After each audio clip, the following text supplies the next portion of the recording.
winning is hard. So I think tonight was a great testament for our kids and how much they love each other and how much they love playing for each other and this staff. And when I say it was for South Carolina, it's a great night, for Gamecock Nation and for the Carolina fans across the state. Yeah, it was awesome. You saw our players respond to the fans that were sitting in the corner. They're fired up. Our support staff's fired up. The energy inside of the locker room was awesome. It was a dance party, man. It was just the way it should be after a big win. We have an expectation that we're going to win easy, but sometimes it's not so easy. I think it's difficult to win in this conference. I think it's difficult to win. You're down by 6 to go for it on 4th and goal to 7 instead of kick. Can you talk about that a little bit? We're going for it. We walked in the stadium, we were going for it. There was no question. We were going for the win the whole time. We're not going to let this crowd intimidate us. It wasn't going to happen. We were coming in this house to win the game, and so was I. So I was having fun with it. Part of college football. You can never feel comfortable until there's zeros on the clock. 21 seconds, and they drive down there and have a chance to tie it. Oh, I knew they was going to miss it.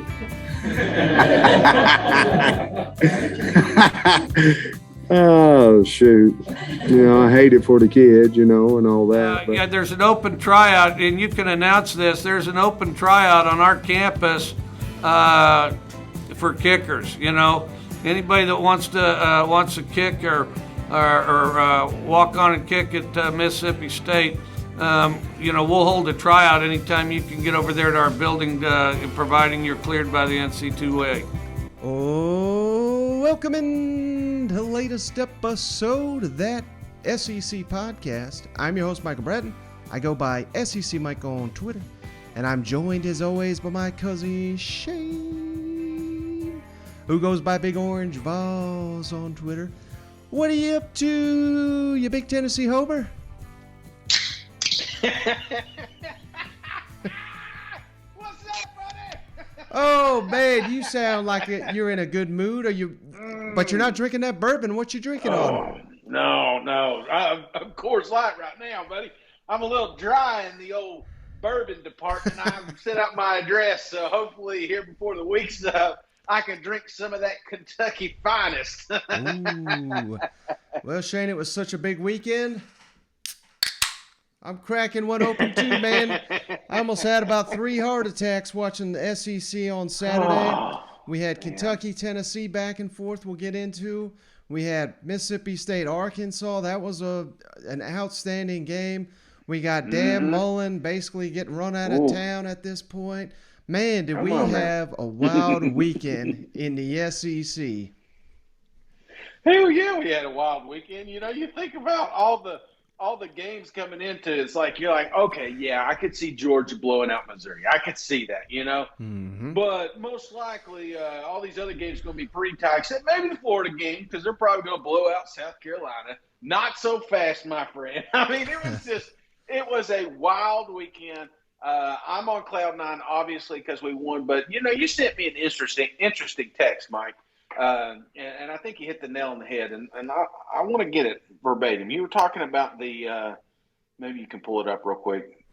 Okay. Like a couple seconds away from, it's like your weekend can be, like, destroyed in, like, 10 seconds. Oh, I got you right here. This is what I sent. This is about midnight Saturday. We were both hammered drunk. I said, it's wild how close agony and celebration can be when it comes to college football. It's so true, man.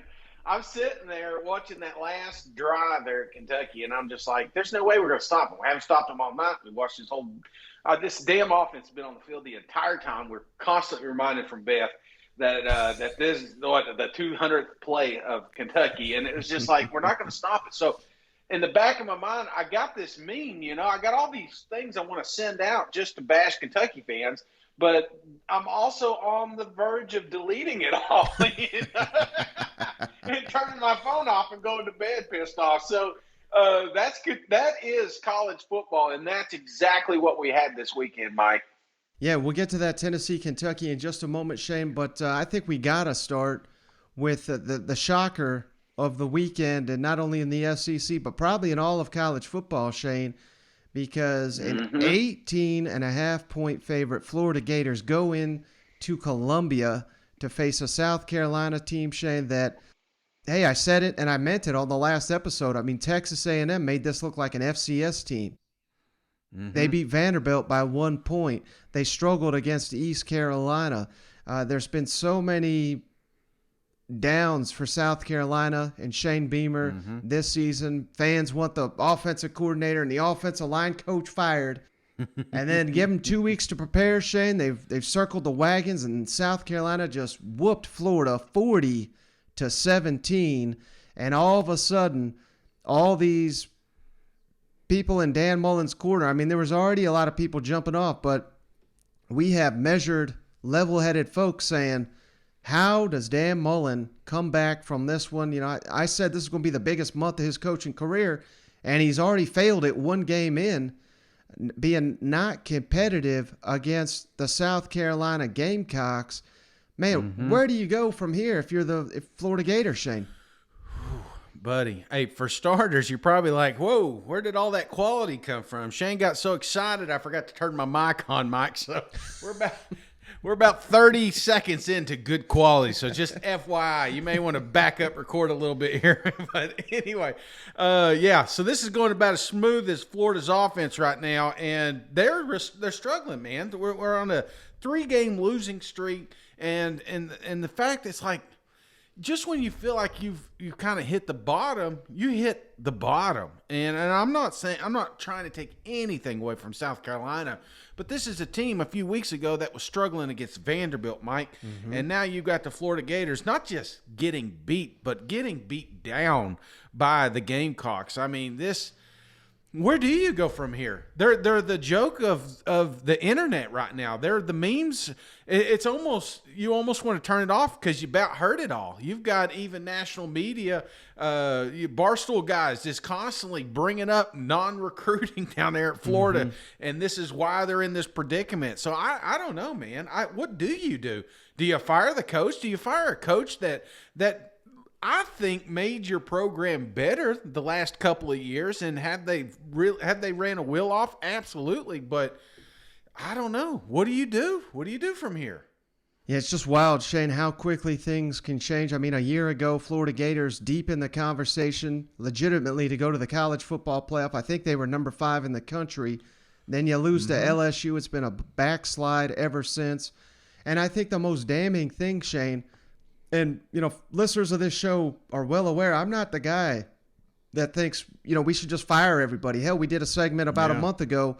Let's keep Coach O. Let's keep Dan Mullen. Let's keep Jimbo. I mean, that, you know, you cannot overreact to a bad loss. Yet, if you're the Florida Gators, I mean, the strength of Dan Mullen in his X's and O's, his game planning, his game calling, his quarterback coaching, and all that has taken a major, major slide this season. You lose to Kentucky. You got out-coached against Kentucky. Here against South Carolina, the biggest issue to me, Shane, no identity on offense. And that's what Dan Mullen, Florida, is supposed to be. They came out, Shane. This is the SEC's number 1 rushing attack in yards per carry. They came out 10 consecutive passes with Emory Jones, who, to his credit, he was completing some deep balls. He was keeping them in the game. So it's not even on Emory Jones, but I'm just trying to figure out what the hell's the game plan when South Carolina has been struggling defensive, well, just more overall as a program. They're starting a 3rd-string quarterback that came from St. Francis. Let's give him a shout-out. Jason Brown, he was outstanding, 175 yards, 2 touchdowns. I mean, he got it done. He stepped up. But on the flip side, I mean, Florida cannot stop the run to save their lives. 284 yards rushing for the South Carolina Gamecocks, only 82 for Florida. So over a 200-yard discrepancy there.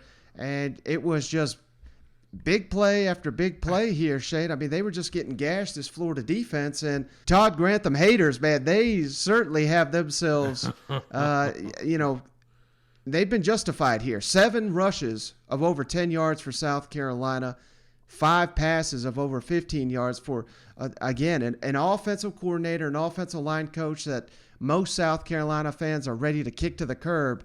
they made them look like 2019 LSU, 2020 Alabama out here. You know what? Absolutely, man. Of course, I tried to stay positive going into this game for South Carolina. I just wanted to let them know, hey, man, you got a bright future ahead of you. It may not be now, but it's coming. And you're looking at a Florida team that was struggling. You got a Clemson team coming up that's struggling. Mm-hmm. You're one game away from a bowl, right? And the teams going into the games that we were worried about, those 50-50 games that they lost, thinking this was going to keep them out of a bowl game, they're right back in the mix. Hell, Florida's struggling. They're the ones that's trying to make a bowl game now. So I want to tell you, man, as much as we want to make this story about Florida, I do want to, you got to mention just you want to talk about identity? It felt like we found a little bit of that this week here in Columbia. This Brown kid, I don't know much about him. You know what I'm saying? To get on here and act like I know the complete background. All I know is that when it came crunch time, he made completions. Mm-hmm. He made this team two-dimensional, and when you did that, that opened up the running game for hell, look, I haven't seen Kevin Harris since 2019, it feels like. So right. He came out there, this team had some offense, had some life, and once they got going, even though that place wasn't sold out, that place was freaking rocking, Mike, and that's what South Carolina needs. Yeah, South Carolina averaged 8.8 yards on first down, Shane. So that really helped. Mm-hmm. That's what you need when you got a young quarterback. You're winning first down convincingly. And like you said, Kevin Harris, 8 yards a carry. Zaquandre White, 8.5 yards per carry. Marshawn Lloyd, 6.5 yards per carry. That's a quarterback's best friend, Shane, when you're just grounding and pounding like that, slashing the opposing defense. And like you said, South Carolina now a game away from making a bowl game. When many fans were done with the season just 2 weeks ago, now you're playing a Missouri. You got that looks like a toss-up game to me. You got Auburn coming to town. There's obviously bad blood there. Auburn just lost a game. We'll get to that. And then, like you said, Clemson, hell, they can barely win in the worst ACC I've ever seen in my life. So there's a lot of hope for the Gamecocks right now. But, to circle back to your question, man, I don't know if Dan Mullen's going to make it, man, because is he going to get fired this week? Do you think that's going to happen? Well, if it's going to happen, I think the sooner the better, Shane, because we're 5 weeks away from signing time, the early signing period. There's jobs open across the. You're going to have to be competing, though. That's an issue. You're going to be competing with LSU. You're going to be competing with Southern Cal for head coaching positions. This is not an ideal time. They just gave Dan Mullen an extension. So there's a lot of reasons to keep him, but it just seems like the fan base is out on him. It seems like his answers in the post-game comments week in and week out are worse and worse, and I just don't see how it goes well for me. It's almost like I feel like Urban Meyer's going to hire him to be his offensive coordinator in the Jacksonville Jaguars next year. I don't even know if Dan Mullen can land a job at this point. No, I don't either, Mike. It feels like he's reeling. But, one thing that sucks is we've always known Dan is terrible at the mic. Mm-hmm. You know what I'm saying? Right. Like, even when he came in, the quirky comments, we picked it all apart. We've made it the intro several times. Dan's just not good with reporters, and I feel like, when you're winning, it doesn't matter. It's fun. It's cute. It's whatever, But if you're losing, then it's dissected and analyzed, and he doesn't care about this team and everything. I do not think that Dan went into this game without some sort of game plan. However, the flow of the game clearly dictated how this thing ended, and I'm sure what surprised me was there was the lack of halftime adjustments we've seen from Dan in games past. So part of me does question the coaching. Up to this point, I said, okay, I made this happen because that happened. And, but this game right here, it just felt like what you said. They came out almost as if, hey, as long as we show up to South Carolina, we'll win this thing. That's almost what it felt like. And they were punched in the mouth over and over again. Mm-hmm. And the last thing I got, Shane, I think the most damning thing here, if you're looking at the standings, you're a Florida Gator fan, you see South Carolina's now ahead of you in the SEC East. And perhaps more importantly, the Gamecocks are ahead of you in the recruiting rankings, and we all know that is a sore subject down there in Gainesville, but that is just not acceptable unless South Carolina's got them Steve Spurrier down there. You know what I mean? So, absolutely. Yeah, I think the change is coming. Absolutely. And we're recording this at 5:53, so if he gets fired here in a little bit, just know what time it is here on Sunday. Shane, at least from up here, it looked like this was your offensive line's best game by a pretty good margin. What do you credit that to? And did you expect them to be able to come out and just be able to dominate the way they kind of did?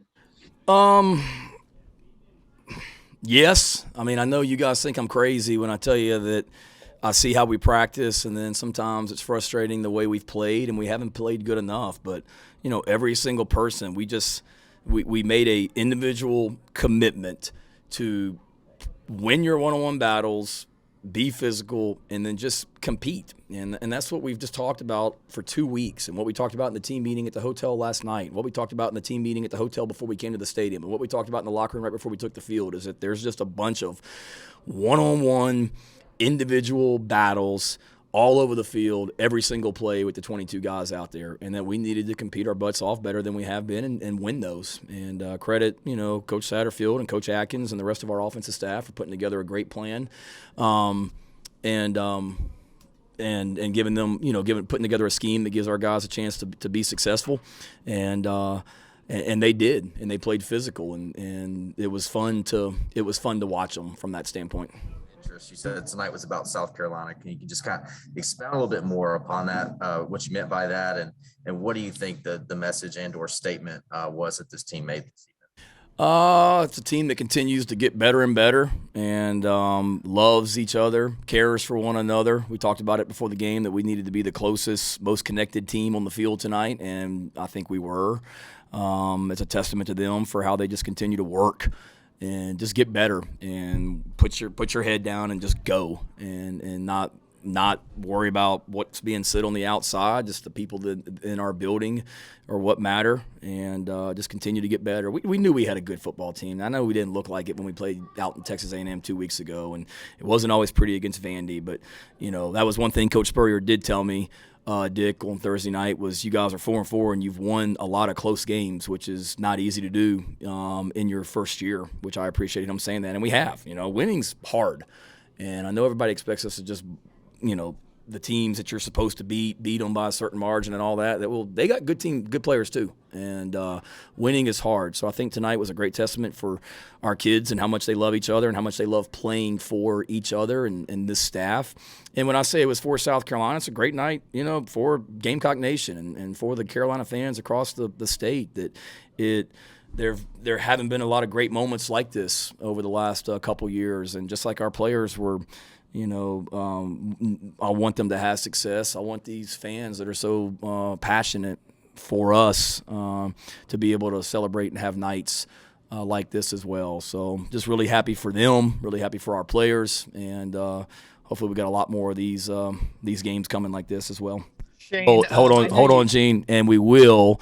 If a lot of those recruits that were in that stadium tonight and the ones that are texting me on my phone, if they decide to come to Carolina, we'll have some even more fantastic nights than this. Sorry, Gene, go ahead. Yeah, Dan, with so much to play for, to get back on track, and you said the team was spirited this week at practice. How do you explain the performance? Yeah, that's a tough one. I know, I know everybody's disappointed. I thought our guys had a great attitude this week and worked, and the desire of our guys, the attitude that they bring. We gotta create some positive momentum for the guys on the team, and for those guys, and we as coaches gotta improve and help them get better. Do you feel like the players got knocked in their heels and just kind of, I don't want to say gave up, but do you feel like the energy kind of deflated? No, I certainly don't think we gave up. I think, I give our guys credit. They battled. They faced a lot of adversity. Faced a lot of adversity and then continued to battle. And, we faced all kinds of adversities this week, and we those guys continued to battle. Dan, are you stunned by the outcome, or given what you guys went through all week, did you kind of see this coming? Well, It could go this way? no, I didn't see it coming. I'm obviously really disappointed. You give them credit; their guys played really well, made plays that were there to be made. I mean, I don't know. I've coached a long time, so I don't know that stuff is stunning. It really ever to me, but obviously didn't see. Wasn't seeing the game play out this way, so very disappointed. I know our players are very disappointed. Did you foresee the struggles that you guys have had over these last 3 weeks at the midpoint of the season? Well, no, I don't. I mean, there's been a bunch throughout the year, so I mean, you don't foresee anything. You don't foresee all the turnovers we've had, and some of those issues, and you don't like some inconsistencies in which we've performed with. You don't really foresee that stuff. Well, I'll tell you where they're not going to be firing their coach anytime soon, Shane, and that's on old Rocky Top, because Tennessee went on the road, beat Kentucky 45-42 in a game that featured one punt and just nonstop. I think it was something like over 1,000 yards, 1,100 yards nearly of total offense. This thing was just back and forth. Will Levis and Hendon Hooker look like All-Americans. Oh, it turns out Hendon Hooker can't play in the cold, Shane. 4 touchdowns, 316 yards. Will Levis had 372, 3 touchdowns. But, of course, the crucial interception that was returned for a touchdown by Alontae Taylor. That play, and right before half, Shane, when Mark Stoops got a little greedy, he tried to secure some points there right before halftime, and who could blame him because they were playing so well on offense. But when you don't get it done, you turn it over on downs, and Tennessee quickly finds a way to add a cheap 3 points. I mean, that was literally the difference in the game. Josh Heupel outcoached Mark Stoops in that scenario, and man, again, I believe Stoops is 2-7 now against Tennessee. They've lost something insane, like 35 of 37 in this series, and so all that momentum Kentucky had just has been destroyed with 3 straight losses. And I think even though there was so much hype around the Georgia game, this has got to be the one that hurts those fans the most, don't you think?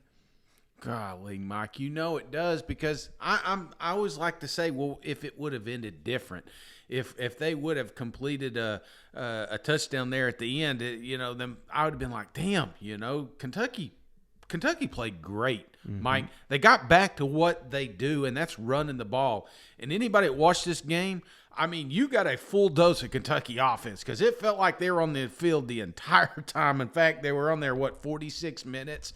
I mean, it was insane how efficient this offense was.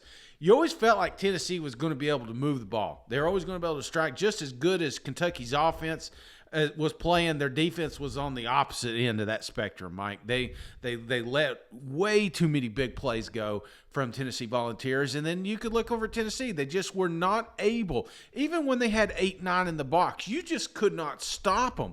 As soon as you got Rodriguez taken care of, here comes Smoke. As soon as you got Smoke taken care of, there's Will around the end. It's just these guys were efficient, and they were playing Kentucky football, and that opened up play action, that opened up the passing routes. It was just offense A+ all the way down. And I get it. The very end, there's going to be a lot of controversy about the face mask and Stoops yelling, but the fact of the matter is it was 4th and 24 and you completed it. You want to hear some yelling? I'm surprised my neighbors didn't call the cops when they got that. I was so damn mad when they got that first time. I'm like, how do you leave somebody wide open on the side? But needless to say, you had an opportunity to tie this game. You had an opportunity to win this game. And I don't want to take anything away from Kentucky, because I'm going to tell you, those boys, they fought their asses off, man. Tennessee just happened to have the last possession, and that's what this game was. It almost felt like that going into the half when we got that little chip shot 3-point that we really needed, man. It almost felt like whoever has the ball last in this game is going to be the winner, and that's exactly what happened. Yeah, Tennessee didn't get many stops, like you said, Shane. Kentucky was 12 of 17 on third downs, which is incredible, but here's where the key, man. Fourth down. Kentucky was only 1 of 4. So Tennessee did get some stops when they needed it. Again, they got the big pick six. Alontae Taylor, he was the one that, made the bold talk during the week, so he had to back it up, and he did. He'll end his Tennessee career victorious over the Kentucky Wildcats.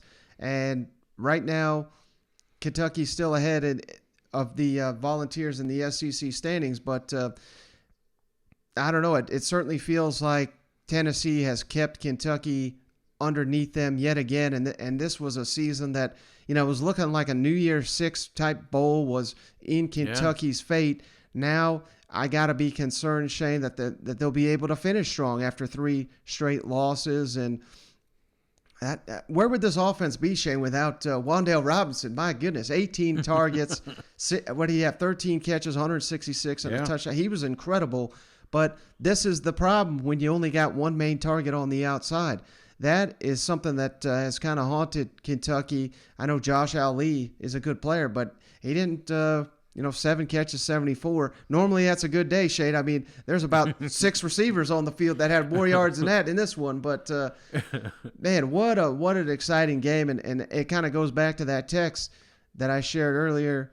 I mean, this thing, it was flip a coin, just kind of like I thought it would be. And one play here, one play there. Either team could have won it. Not a lot of separation between these two, but it's rare to get a road victory here in the SEC. And Tennessee got it done, Shane. And now you're sitting here, you're looking at 7 possible win regular season. How could you, ask for anything more in Josh Heupel's first season when he's working with like 70 scholarship players?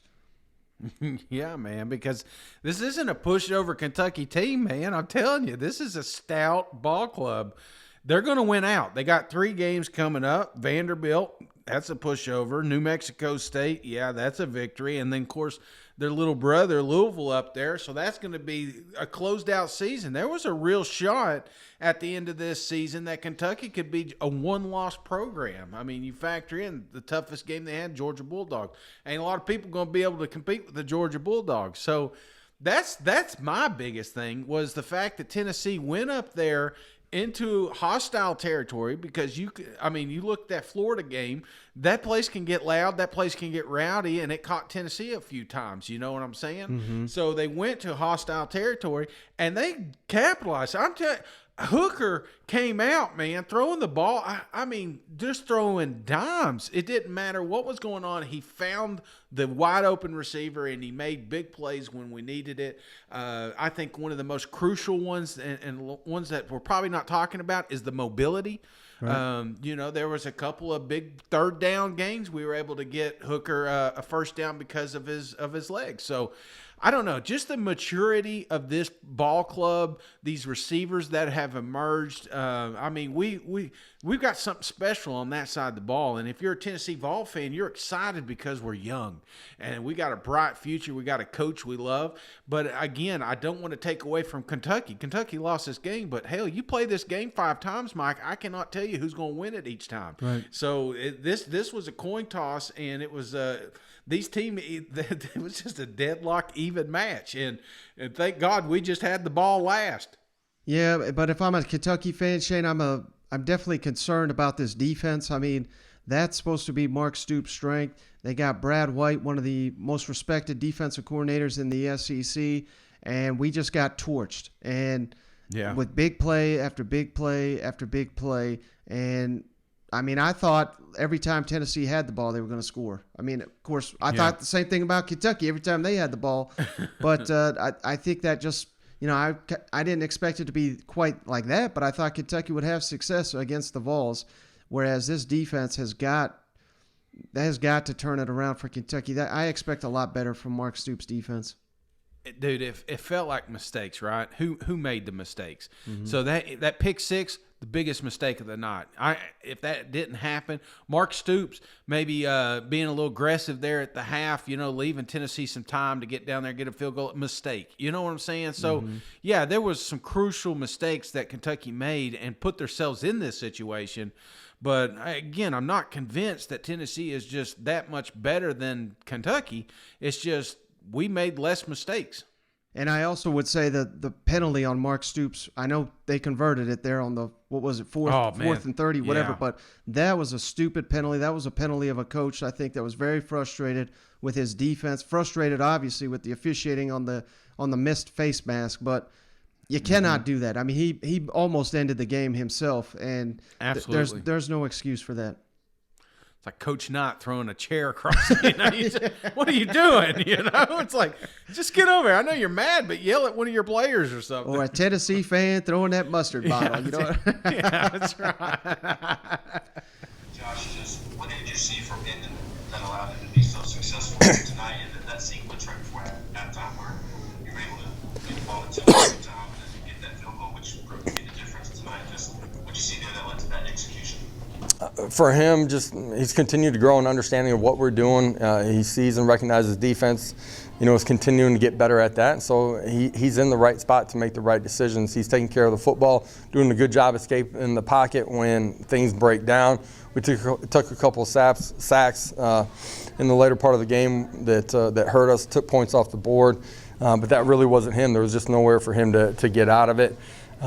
Super efficient. We trust him with the football. The sequence right before half was a huge sequence. Defense getting a stop on fourth down. Us doing some things to get into field goal range and then hitting it. Highly efficient pass protection, throwing it and catching it, and then Chase draining a big kick there.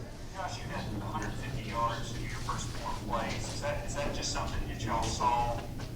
Y'all saw the potential for that y'all been starting game that way? I don't know if we thought those 4 plays would gain that type of yardage. There's some things that we thought we could take advantage of.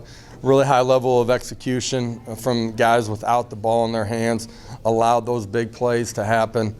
Our third series has some big plays too, and we end up fumbling the football. When it was going really well, I thought, up front in particular, we recognized we blocked things extremely well. At times, in particular on some pass pro, we got beat interiorly at times. Yeah, following up on that, your defense was on the field a whole lot, but your defense had more stops in the fourth quarter than they did in the first half. What does that say for your defense if they played their best when they should be tired? I think just the competitive nature, the competitive composure too, their demeanor, whether something positive or negative happened on the previous drive, their ability to come back over and just kind of reset. Something we talk about, you try to train, but man, for them to do it in this moment against a really good football team on the road speaks to who they are and what they are becoming as a unit. And really proud of the way they finished the ball game. Rather not give up the fourth and extra long right there, but I love their ability to reset and go finish it the next 4 plays. Into the first half, can you just walk us through some of the decision making there? Pardon me? At the end of the first half, you have the ball and yeah, I wish I'd have punted it, huh? That's why I punt normally. But I didn't, but I thought we'd convert, and I thought it was calculated again, the way we were not playing great defense, trying to be aggressive, trying to get some points there at the end of the first half. At the worst case scenario, I wanted to go in 21-21 because we were getting the ball to start the second half and we had been moving the ball very effective. And bad decision. But the missed face mask call on that last drive and then the penalty against you. Yeah, really, well, number one, I don't want to say anything about the missed call or any call, whether it was a missed call or not. But for myself, that's still no excuse. I can't do that. I can't put that on our team in that situation. Thank God they bailed me out, because we wouldn't even ran that play had we not been in that situation. That was only for desperation in that, in that type of play. So we got that back and got back to first down and had our opportunity from there. So I appreciate the team bailing me out on that, but I can't do that. And as far as call or not call, things are going to happen. We have to overcome it and deal with it. And I'm not going to sit here and give any headlines. How much of the defensive struggles were caused by Tennessee's tempo? I think it's definitely a factor. With that, the way they go so fast that it's extremely difficult to get any type of different style, different calls in, and it goes so fast that you really got to be. You really got to be lined up, locked in, and getting the calls, and then executing them. But then you have to win. You have to win because they have good balance as well. They're gonna run it and run it effectively, but then put you in those one-on-one situations outside. And again, I knew they were going to hit some, but we have to win some more. We have to win our fair share of one-on-ones. Right, Shane, we got to move it along here, and we got a big one here in the SEC West because Texas A&M, my goodness, Shane, Mike Elko and his defense won them the day, beats the Auburn Tigers 20-3. Auburn was red hot coming into this thing, yet it was the Aggie defense, and that 12th man really got to Bo Nix, made him look a lot like the Bo Nix we had seen in years past, and maybe even against that Georgia State game. The Texas A&M front just dominated the line of scrimmage, Shane. Auburn did not have a single play that went longer than 12 yards. Oof, no, excuse me, 15 yards. But still, 15 yards is your longest play of the day. But again, on the other side, Texas A&M, it's not like their offense was lighting it up. Otherwise, this thing could have been a blowout. The only defense scored was scored by Mike Elko's defense when Michael Clemens picked up the Bo Nix. He just dropped it, and it was returned, scoop and score touchdown. That was the biggest play of the game for the Aggies. And, I know Zach Calzada's not lighting it up here, 15 of 29, 192. But if you missed it, man, it looked like he had a separated shoulder, something like his arm just it went dead on him. And that's the second time this season I said, well, good run for Calzada, but his season's done. And then he missed 2 plays. He come storming out of the locker room. He's back on the field. My goodness. Someone tweeted out Calzada, if his face gets ripped off, it's going to be revealed he's a Terminator. But that's kind of what it feels like because he is one gutty player. And Isaiah Spiller, 112 rushing yards on 21 carries. He was outstanding. But the story of the day, Shay's got to be this Aggie defense just completely corralling the Auburn Tigers, don't you think? Yeah, absolutely, man. You made Bo Nix look like you made him look like Bo Nix. That's the problem. is he is so up and down, man. There's one week he looks like a Heisman candidate, and the next you're like, just get rid of him, bench him, get him in the portal, do something, and you do that by, it seems like loud crowds, trigger something. I think about that Auburn-Florida game a couple years ago. That was a violent crowd, and Bo was all over the place. Here we thought, man, Bo's going to be the guy. He's going to come out. No. As soon as but then sometimes he shines. It's just, it really is. It's hit or miss. It's like my ex-girlfriend, kind of just, you don't know who's going to show up. But anyway, man, I think that was the key right there was the defense. These guys came in with a fantastic plan. Elko and the boys, they knew they had Bo Nix pinned, and that's exactly what happened here. Able to get 3 points. It wasn't a fun game to watch, man. Whenever you got a quarterback that averages 3.7 yards a pass, it's going to be a rough weekend, and that's exactly what it is. So are you discouraged, Mike? Are you discouraged if you're an Auburn fan? You had a lot of momentum after that Ole Miss win. Where do you go from here? What are your thoughts? Yeah, it's kind of hard not to be discouraged because you felt almost like a team of destiny there for a minute. I didn't see a single Auburn fan picking the Tigers to lose this one, and of course, fans always believe in their team, but I would have thought there'd be a little bit more skepticism going up to Kyle Field, a place that Auburn has, in fairness, won every time they've played there, but they were expecting a win, Shane, and I know the score was never lopsided. It was 6-3, 9-3.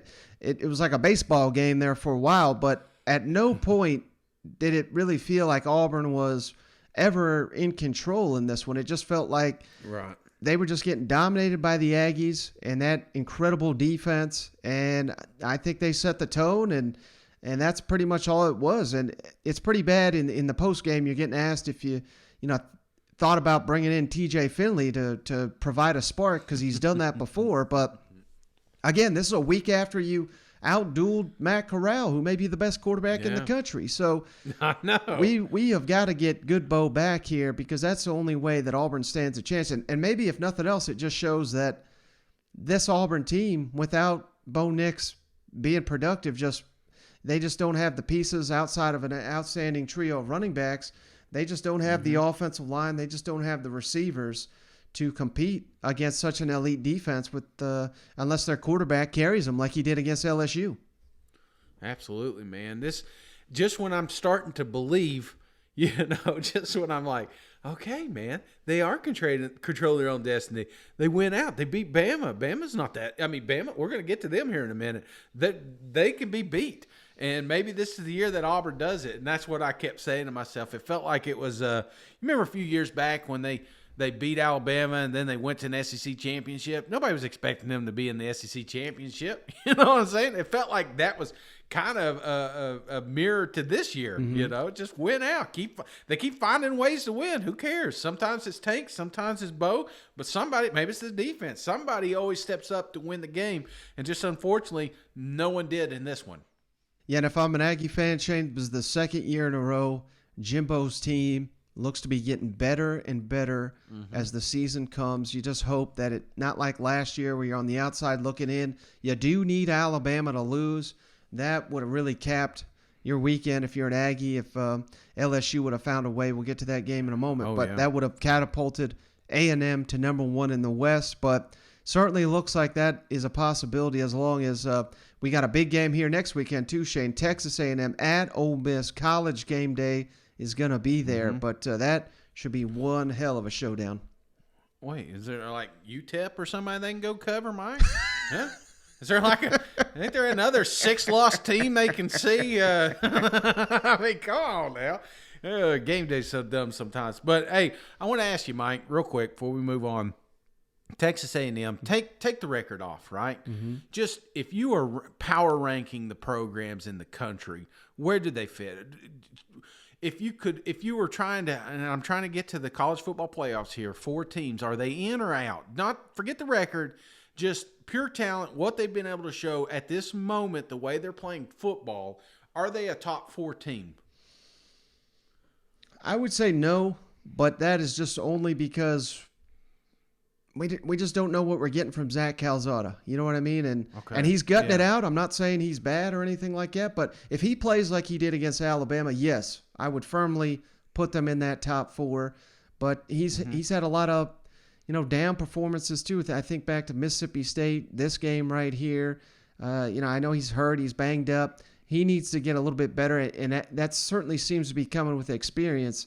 But until we know what we're getting from the quarterback position, I think I would have him just on the outside looking in, maybe the top 6, something like that. Okay. Well, and one last question, Mike, because it's all over my feed right now. You're an insider. Is Jimbo leaving Texas A&M? Is he going to LSU? Is this even a possibility? You know what I think this is, Shane? What's that? I think this is a segue. No, sir. No, not at all. I think this is LSU wanting that to be known to take attention off their real target, who is everything I keep hearing is Mel Tucker, the Michigan State coach, former Georgia, former Alabama assistant. So I think that's what it is. Because last time I checked, Shane, I don't know if you saw this. I assume you did. 5-star Walter Nolan defensive lineman commit to the Aggies. According to one service, I think it's On 3 Sports, the Aggies have the number 1 recruiting class in the country right now. They've got a 5-star quarterback committed, Connor Weigman. I like where I'm at if I'm Jimbo. I'll just say it that way, The grass ain't greener. I think I'm with you. That's why I keep hearing. I'm like, this can't be right. Why would I just? It doesn't make sense to me. Mhm. You can win national championships at Texas A&M, Mike. Mhm. I mean, they're doing it. They're getting there. They're getting the talent in. They're messing up on a few games each year, but one of these days they're going to catch them all right. Jimbo, you mentioned the sliding part. I guess is that just instinctual, or is there a way you can coach him into doing that? We coach him to do it, and we do it and talk about it. And I think just instincts took over. I think the competitive nature took over. You know what I'm saying? Because we'd had a couple penalties right there. Wanted a touchdown. That was the last guy on the draw before we come out, and I think his instincts just took over. And I'd rather his instincts not, because right now our situation there, he just got to get down. But you respect him for what he did and how he did it. But at the same time, you got to be smart there. But that's just we talk about it, and he knew it when he came over. Yeah, Coach, what was kind of the initial prognosis and how surprised or not surprised were you that Zach was able to come back in and play? Well, they said he popped it. I mean, sometimes just always I've had him, you pop him out or get a little sprain right there. But if your strength is still, they test, you can test this. You wouldn't have put him in if there wasn't no strength and anything in it to be able to function. And he still had all of his strength, and sometimes that happens like that. And so he was good. Yeah, and I mean, just when you were in the tent, how much pain did he appear to be in? A little bit. Well, it was more on the field when they popped it back in, I think. When they popped it back in. But that, hey, listen, that's ball, man. I don't mean that in any disrespect. I mean it in pure respect. That's football. This game is a physical, tough game. When that leader's tough, the rest of them play tough too. And, but here's what gets me. You can do that and get a delayed game. You can do that and get a delayed game. But you can call a snap count and it ain't a penalty. Ain't that amazing? When you're down there on the goal line when they're calling your snap count. I mean, I'm sick and tired of it, man. You're gonna call all that garbage and then not do that, and why I can't hear it? You couldn't hear the slap or anything else. And then we told him in the first half it was going on. So anybody wants to, trust me, I'm going to call him tomorrow. We're going to have a conversation. I'm sick and tired of it. Second row, Olin, and then Kirk on the right. That's big right there on the 5 and then do it twice and have it done and was told in the first half it didn't and have those penalties. That's ridiculous. But you call it for Alabama 3rd and 8 when they're driving to win it. All right, Olin. So, Jimbo, were you frustrated at the penalties on? No, I'm frustrated there. It's just that I was told. That's not penalties, and we still can't listen to them. But it's just, I'm sick of it. I thought it was supposed to be fair. I was just being facetious. But what I wanted to ask you about is. Well, I wasn't in the mood to be facetious. How about that? Yes, Brian, you touched on this a little bit, but the fine margins, that's something you can talk to your team about. For instance, you got the missed field goal, the scoop and score, a long pass by them that led to a field goal. That's just 3 plays that, might have changed the way this game looked in the fourth quarter. I think it's always that. It's always those 4 to 6 plays that happen in a game that change the momentum of the game, and ones that you don't know when they're going to happen. You just got to be ready for them. And so that's why everybody talks about 4 quarters of football. You just never know when those things are going to happen throughout a game. So you want to play consistent. You want to play good football. And we didn't have enough explosive plays. They had a few. They were able to create the momentum. The big one is when we fumble the ball and they're able to score on defense. That's a big play. That's a momentum changer right there, and you got to be able to recover from that. And what has to happen is when things go against you, you got to find a way to recover. You got to come back, and it's on to the next series. That play is over. We're on to the next drive. We got to execute there. We got to get ourselves back into the game, and we weren't able to do that. We weren't consistent enough from that standpoint to overcome some of those plays tonight that were negative plays for us. And if you're going to win games each and every week, especially in this league, you got to be able to overcome those plays. Things are going to happen. There'll be negative plays, but you've got to be able to respond and come back and create your own positive plays, move the ball, and respond to what happened. We didn't do that tonight. Coach, you mentioned not being able to find that spark offensively tonight. Was there a point how do you assess quarterback play, and was there a point tonight where you just considered going to TJ Finley for that spark like you did against Georgia State? As far as the momentum goes, felt like Bo, could get us back in the game, that we could get that spark. I mean, that's something that he's shown and we've done throughout the season. We just didn't get it. We had some penalties. We had some things that, we didn't help ourselves with. We had a couple drops in some critical situations. About the time you're trying to get some momentum, you're moving the ball, you're kind of getting ready to get past the 50-yard line and create some plays, hopefully on that side of the field that can get us, into scoring position, and we just weren't able to do that. Mm-hmm. Well, speaking of that, Shane, Perfect segue. The Georgia Bulldogs, because this may be that year for them. They go beat Missouri at home 43-6 in a game where Missouri jumped out to a lead chain. I was like, uh-oh, is this the week we're finally going to get Georgia to look human, look like, we've seen so many teams go up and down this college football season. I thought maybe they were going to sleepwalk through a Missouri team, not even having their starting quarterback. Nope. 19-point second quarter, 14-point third quarter, and this thing was over long before the game ended. 505 yards of total offense, and I got to issue apology, Shane, because now that of course, I go back. I'll probably change my mind by next week, but now that I've seen JT Daniels and Stetson Bennett play both in the same game, I think Kirby got it right. I think Stetson Bennett, and it just comes down to the fact that Shane, Georgia's defense is so damn good, and we keep teasing it. We'll get to Alabama here in a second, but they're playing so average.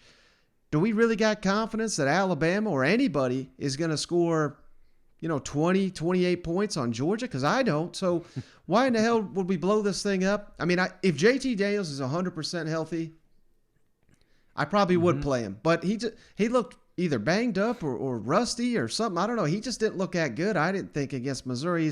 He didn't look terrible, but Stetson back there was dropping dimes, and the offense seems to have really just found its footing with Stetson at quarterback. Of course, he can run around. JT Daniels can't, so that gives you a little something there. But I don't know. I just don't think Georgia's going to get tested based on what we've seen.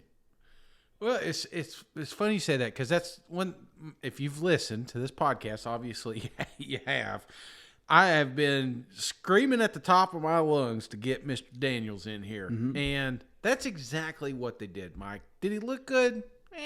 He looked all right, He looked as good as I was hoping he'd just come out there and seize the day, but obviously that didn't happen. But it's been a while since he's been out there, so a rusty game is to be expected.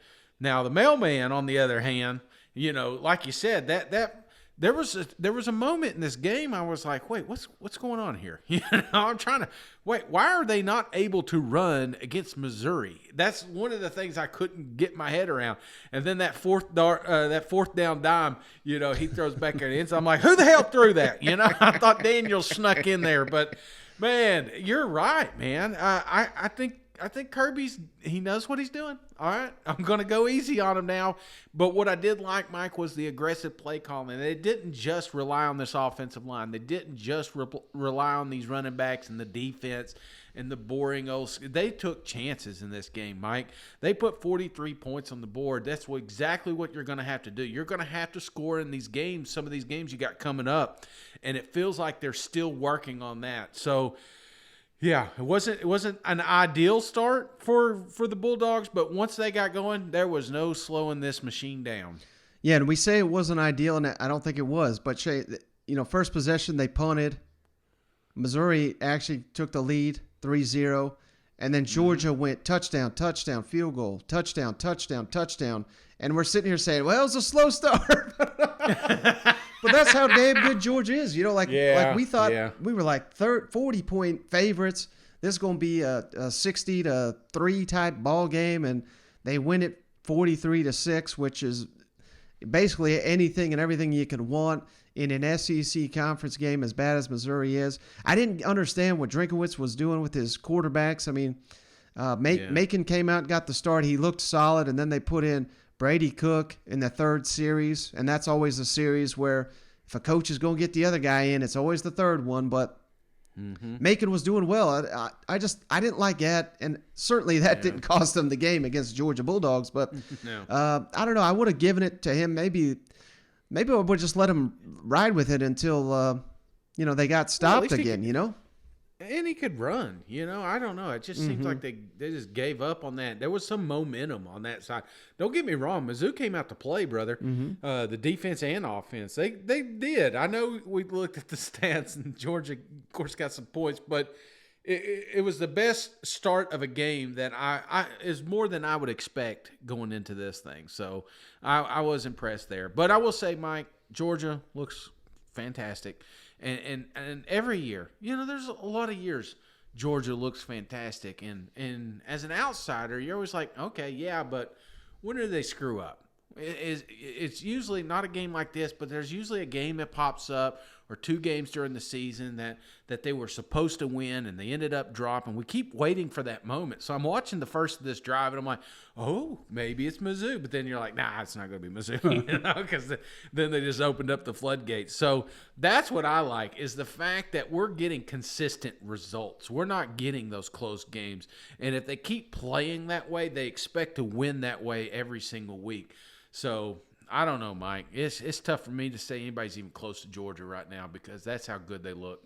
Yeah, just the way college football's going, man. Everybody has their moments except for the Georgia Bulldogs. They look like the team of destiny at this point. That's right. That's me setting up a trap game. All right. Kirby, a lot of receivers got targets and had big plays. Does it, even with Dom and George not back yet, Justin, does it feel like receivers are kind of rounding into form at this point in the season? Yeah, I thought this game was the closest. I thought, Arian had a full week. We met on Monday, said you're getting your full quota. You got to go.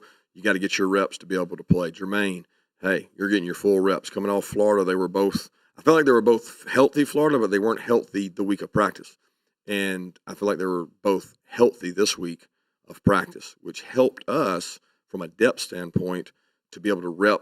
Ladd got to share reps, so he didn't have to take the burden. JJ Kieras, AD, and when we were fully healthy at receiver, excluding George and Dom, we have a good unit. With George and Dom, then that's what we thought going into the season it would be special. But we're working to try to get those guys back. And I thought the perimeter this week, I was so much. Oh, that touchdown by Jermaine Burton. Nobody talks about it. Kieras goes out and throws a great block. And so did AD to get Jermaine untouched into the end zone. That to me is the ultimate sign of selflessness at receiver.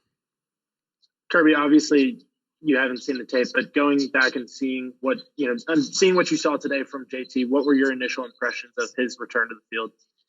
I know he did a nice job. While he wasn't in the game, he was over by me calling out the defenses, the checks, going through them like he was playing the game, and to hear him call out the coverages and the checks and know exactly what he's planning on going to, it was really good. It gives you a lot of confidence in him when he's over there making those and talking to Stetson when he comes off the field. I thought he had really good command of the offense when he went in. He's got great poise in the pocket.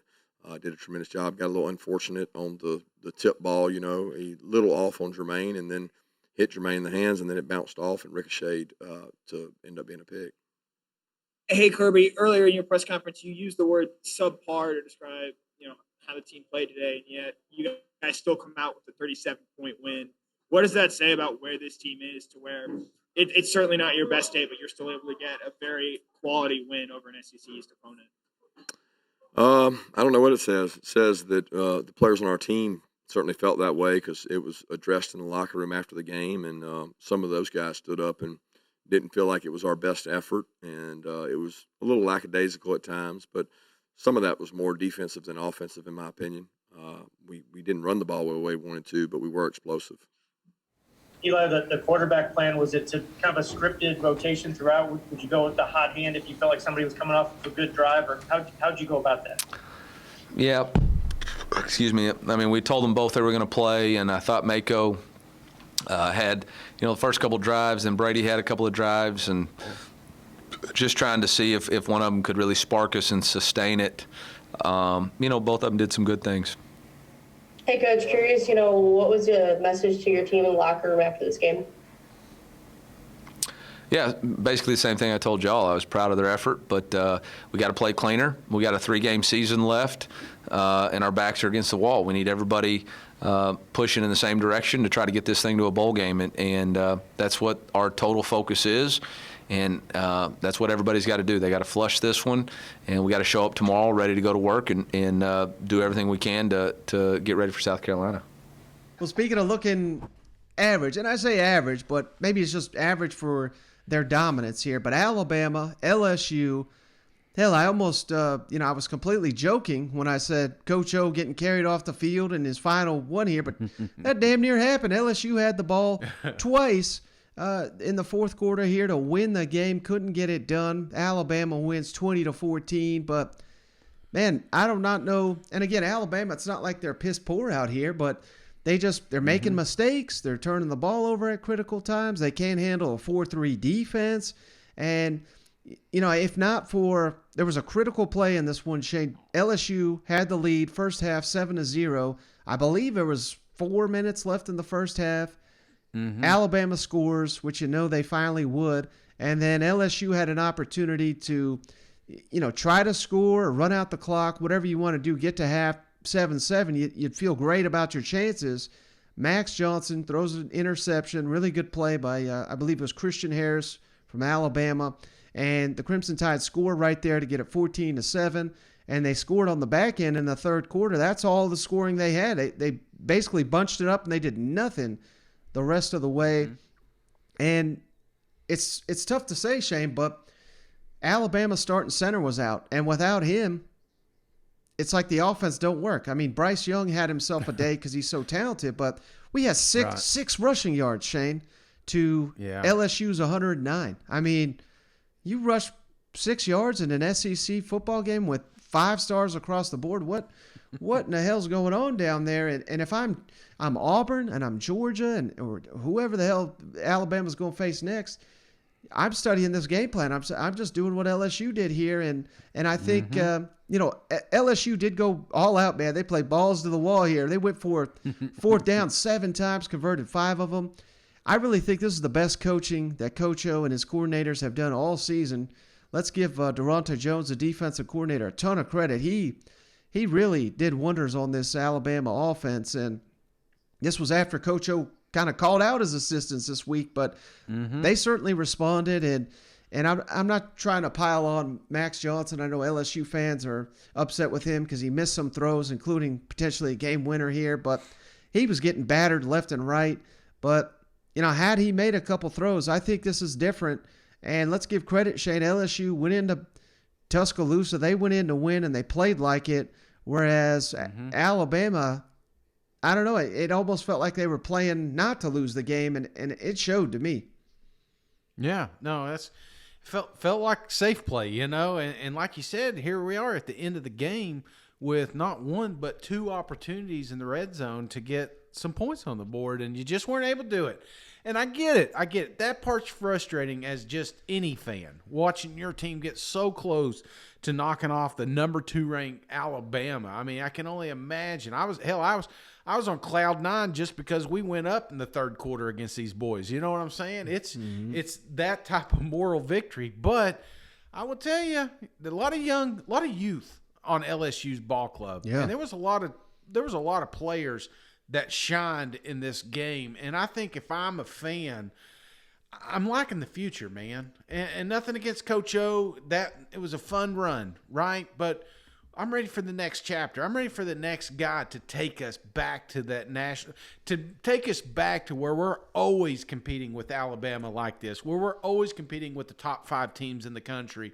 And because that's what LSU football is all about. So, yes, does it suck that you lost this game? Absolutely, but I think I'm holding my head pretty damn high because there's some ingredients in the cupboard, man, to make a pretty nice recipe. We just need a good coach to get us there. So it sounds like you're saying, Shane, Dan Mullen to LSU? No. Oh, no. And I don't know. I mean, Mel Tucker, I guess that would make sense. He's the sexy hire right now, even though, didn't they lose? Didn't they just lose to Purdue? They did. They did. And maybe because he's already got his mind on Baton Rouge, And there was an interesting report. I have not heard this, but the guy, John Talty, I believe is his name, AL insider, he was on Paul Feinbaum, Shane. Yeah, this will piss you off probably, but he says the Notre Dame coach, Kelly, that's the name he's hearing. So no, bring him over, man. Bring him on down. I'm not afraid of him, I know what we got with him. So, no, I'm not worried about that. Is there any other names floating around? Of course you got Kiffin. You said Jimbo. Yeah. I mean, I am hearing a lot of people say that, but I think that's LSU wanting that out there, to be honest with you. I think they want people to think it's Jimbo, so that it's like a smokescreen for who they really want. Mm-hmm. And I continue to hear Mel Tucker, so I think that'll be one of the top candidates. Okay. Hell, we just had Trey Wallace on the show. He thinks James Franklin. That certainly, I know we're not too big fans of James Franklin, but he did a hell of a job at Vanderbilt, and he's keeping Penn State relevant. So that certainly would be a big name.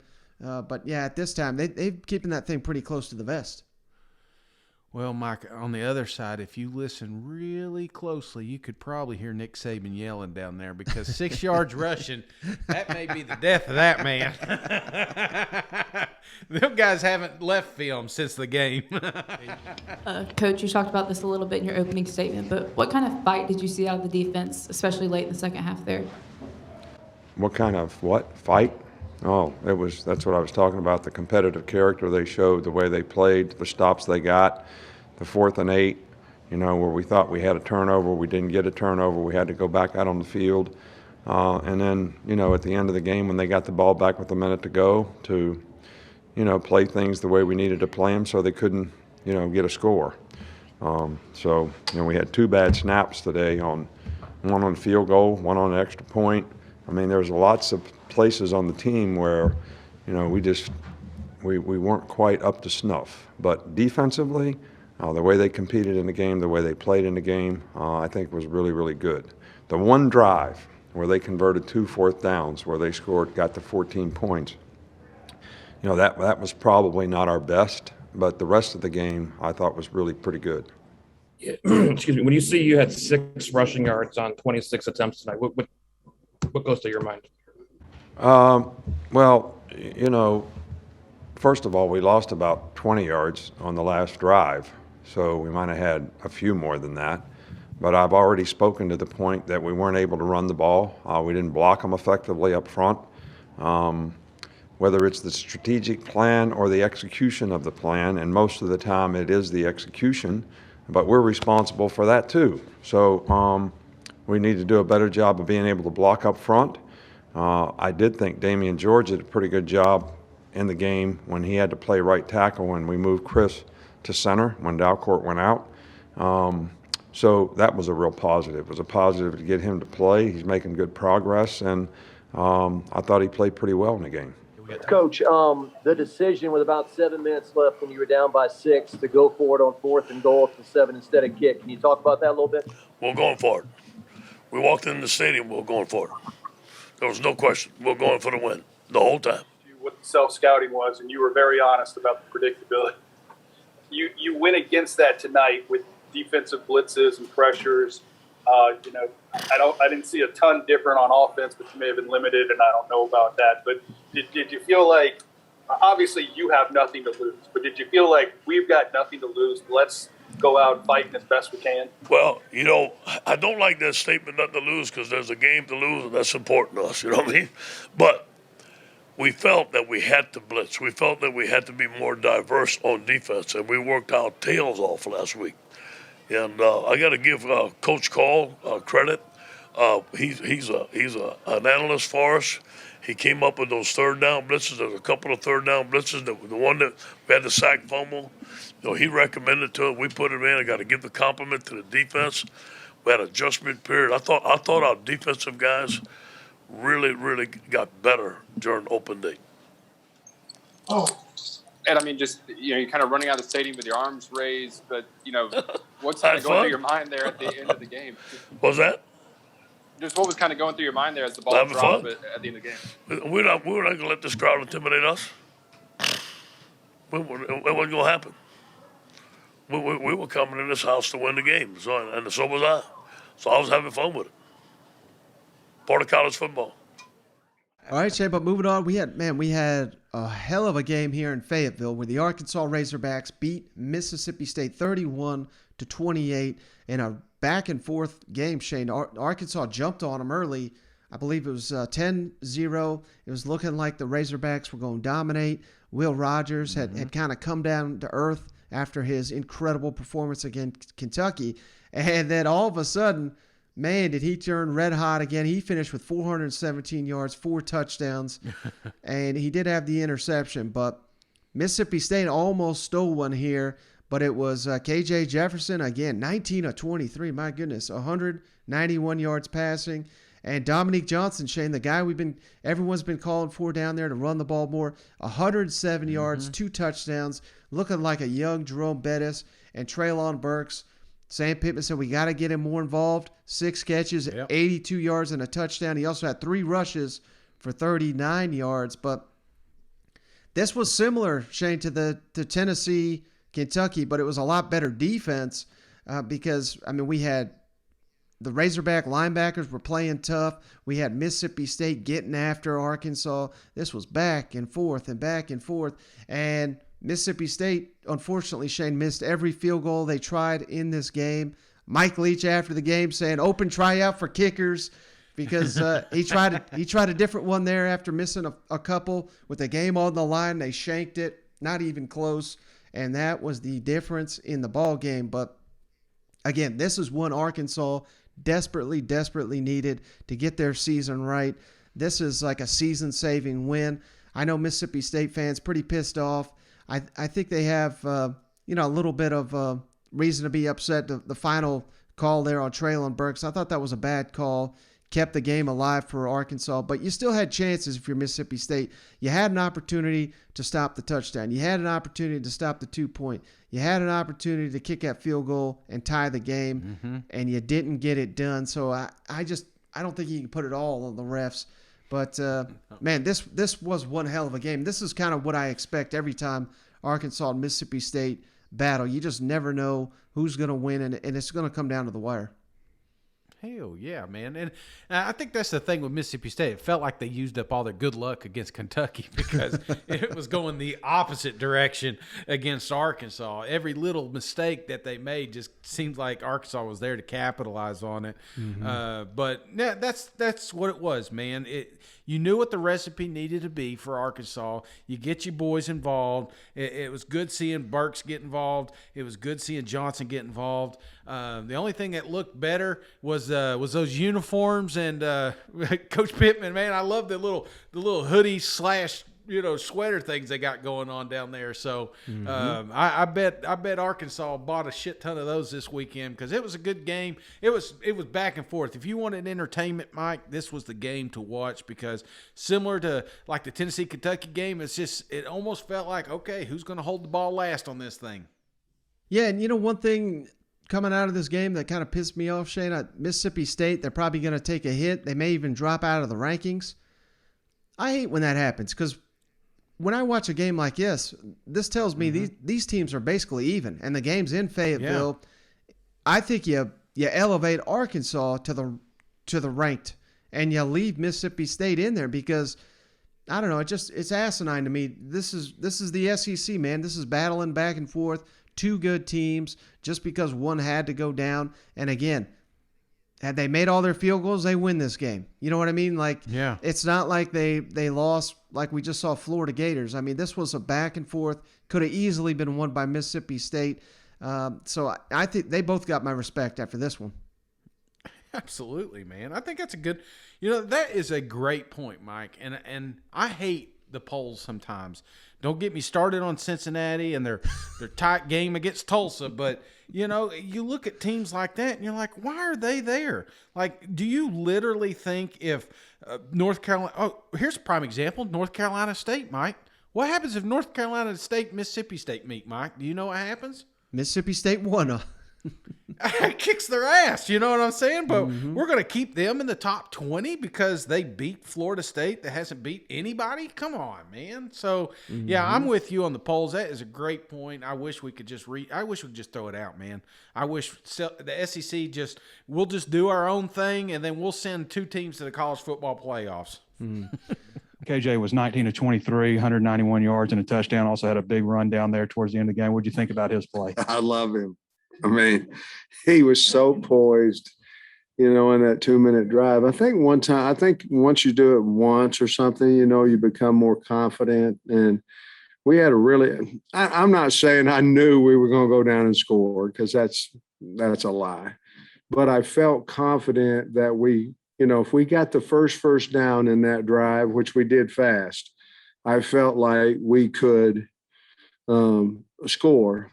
And then my biggest concern at that time is when to call a timeout and when not to, because, we went through the same thing against Missouri last year, and I was trying to leave it as, be smart, but leave it as few seconds. But the kids, KJ, he really has gotten better. He's poised. He's a heck of a quarterback. So I'm glad you brought him up, but going 19 for 23 and no interceptions, he played a heck of a football game. I guess you can never feel comfortable until there's zeros on the clock. 21 seconds, and they drive down there and have a chance to tie it. Oh, I knew they was going to miss it.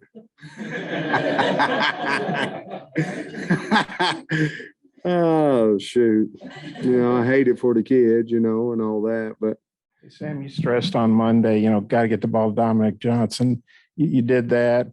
And he was really big on that last drive, at the start, and obviously scoring a touchdown, a 2-pointer. Just what do you think of his performance and the way you guys got him more involved? I think it was awesome.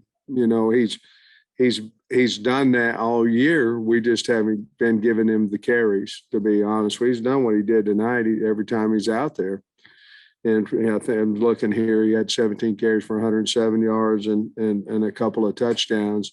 He's better he's good everywhere, but he's better as you wear him down. And you saw at the end, the line, he didn't have to break any tackles, on that 4-yard run or 5 there at the end. And then I think he just walked in on the 2-point conversion. The line got better as the game went on as well. I thought they played another really fine game.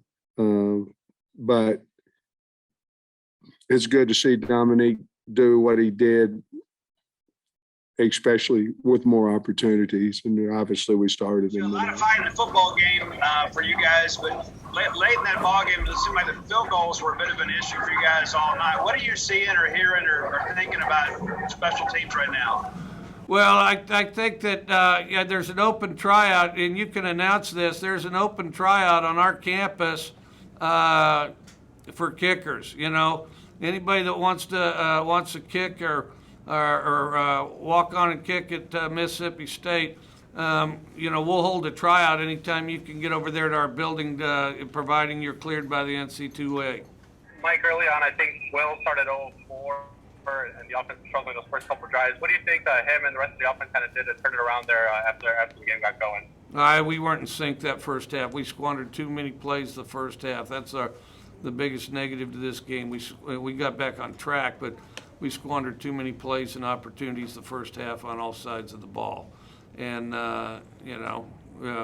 we allowed this thing to be closer than we had to, and we lost.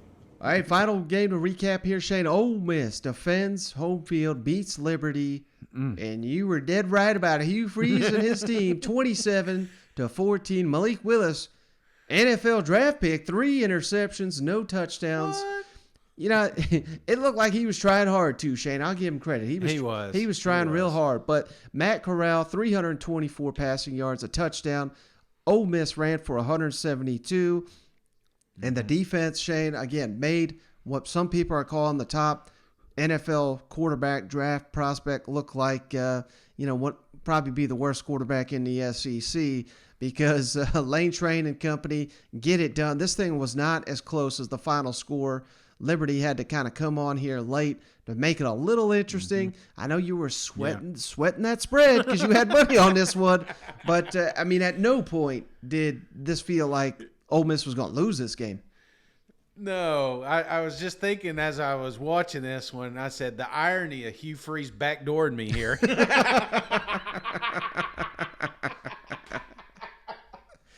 Oh God, no! I was a little nervous. Of course, 9-point spread, but they turned out to do all right. I don't want to bash Malik because, he didn't have his greatest game, but the kid looks 10 times better than he did when he was in Auburn, Mike. The kid's, he's got a gift, and I'm glad that he's able to use it up there.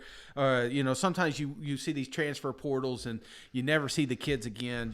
This kid got another opportunity and he's making the most of it. And I still think there's a chance that he makes it to the NFL for sure, Mike. So, but anyway, it was a good game. Ole Miss did what Ole Miss does, and that was just dominate on offense. I was surprised, though, just how well this defense played. The scoreboard doesn't really show you that, but this was a tenacious defense, Mike.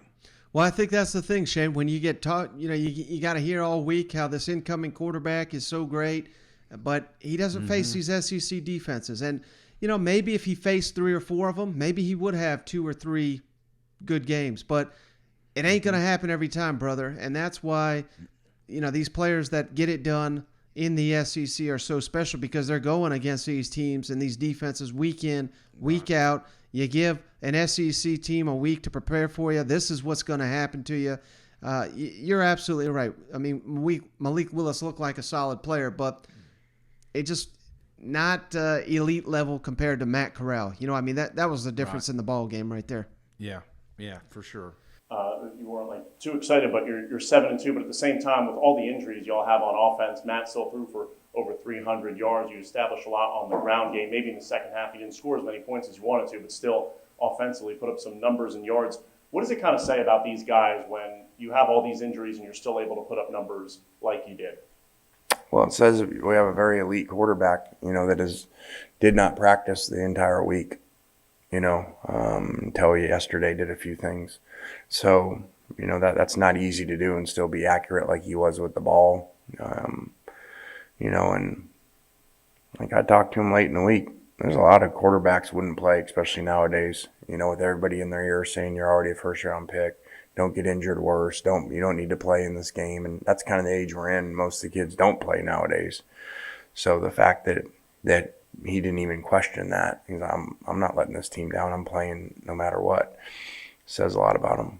All right, Shane, last thing here. We got some games here next weekend, a bunch in the SEC. Got some point spreads to break down. And I won't make you do all of these, Shane, but how about this one? I'll just throw it at you real quick. I've never seen a line like this. New Mexico State at Alabama, Shane. Crimson Tide favored by, or just give a guess on this one. Crimson Tide, I'm going to say 31. 50. Oh, the old Lobos. Now that's what's his name's over there, right? Kentucky dude. Terry Wilson. Terry, yeah, old Terry. Turnover Terry's gonna be over there, right? Yeah, give him 50 points. Let's see what he can do. Golly, that's a lot of points, man. All right. Kentucky at Vanderbilt. Kentucky's favored by 19 points. Okay. South Carolina at Missouri. This one could go either way. Missouri favored by 3 points. Ooh, okay. Now, here's the 4 marquee games of the weekend, Shane. I want you to guess on these. Arkansas. That's a big game, man. That Missouri, I know we just kind of went over it. I mean, it's huge game. It's basically a bowl game, I think, for either one. Absolutely. How about this, though, Shane? Arkansas at LSU. What's your projected opening line there? At LSU, give me Arkansas -3. Boom, nailed it. Yeah. And check this out, Shane. 2 years ago, I know LSU's a different team. LSU was favored by 45.5 points over the Arkansas Razorbacks just 2 years ago. Let's, credit Sam Pittman and company for turning that thing around. Get him. He needs more awards, Mike. He needs more recognition. Man's killing it. And he's losing weight. He's the perfect coach. Mississippi State at Auburn. What do you got for that one? Mississippi State at Auburn. Man, that's going to be a hell of a game. Give me Auburn -2.5. Auburn -4. You were close. Oh, okay. All right. College game day. Texas A&M at Ole Miss. ESPN College game day will be there. Who you got for the line? Give me A&M -6. A&M -1. Oh, barn burner. All right. That is going to be a great game. Oh, my God, that's going to be a good one. Last but not least, I saved this one for you, Shane. Georgia at Tennessee. What do you got for this one? It's at Tennessee, so it's a pick 'em, right? Just kidding. There'll probably be a few pick 'ems, but I'm going to say Georgia -17. 21 in favor of the Bulldogs. Okay. I bet you like that, though. I bet you'd be betting them Vols up. Yeah, I can get on that. I'll get on that train. Well, buddy, hey, that's going to do it for our recap episode of the show. You got anything before we hop off the line? Well, just don't forget those deals at Kroger this week, Mike, because especially that bourbon. So, but no, just kidding. Mike, it was a fantastic weekend, obviously. My lock of the week hit, Tennessee Vols hit, so I'm on cloud nine.